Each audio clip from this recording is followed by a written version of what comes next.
दोन्हीही राष्ट्रवादी आता एकत्र लढण्याच्या तयारीत जवळ-जवळ निश्चितच झालेलं आहे. मात्र त्यामध्ये आपण पाहिलं तर आता ही कुठेतरी विलिनीकरणाची सुरुवात आहे का? दोन्ही राष्ट्रवादी जे आहेत त्या एकत्र येण्याची शक्यता यामध्ये किती आहे? आणि काय सामान्य आपलं कार्यकर्ता म्हणून ह्या विलिनीकरणाचं कसं स्वागत कराल?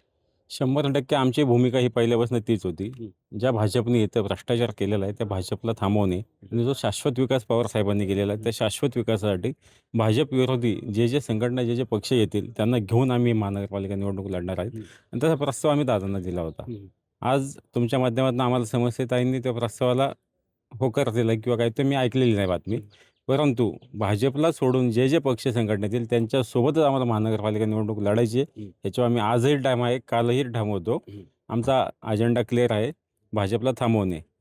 राहिला विषय दोन्ही पक्ष एक होण्याचा, तर एक सामान्य कार्यकर्ता म्हणून दोन्ही पवार कुटुंब एकत्र असेल तर मला आनंदच असेल. हं. पण राजकीय भूमिका ह्या आदरणीय पवारसाहेब असतील, ताई असतील, हे ठरवणार आहेत. हं. आदरणीय दादा असतील त्यांच्या पक्षाचे, ते ठरवणार आहेत.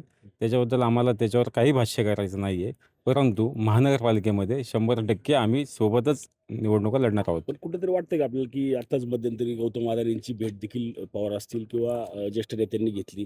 त्या अनुषंगाने कुठेतरी हे एकत्र व्हायची पावलं तर नाहीत असं वाटत नाही की एकत्र होतील? नाही, तेवढं उंची माझी नाही आहे, तेवढा मोठा कार्यकर्ता मी नाही आहे. हं. आदरणीय पवारसाहेबांच्या विचाराला धरून आम्ही काम करणारे कार्यकर्ते आहोत. हं. आदरणीय पवारसाहेब जो निर्णय घेतील तो आम्हाला मान्य असेल.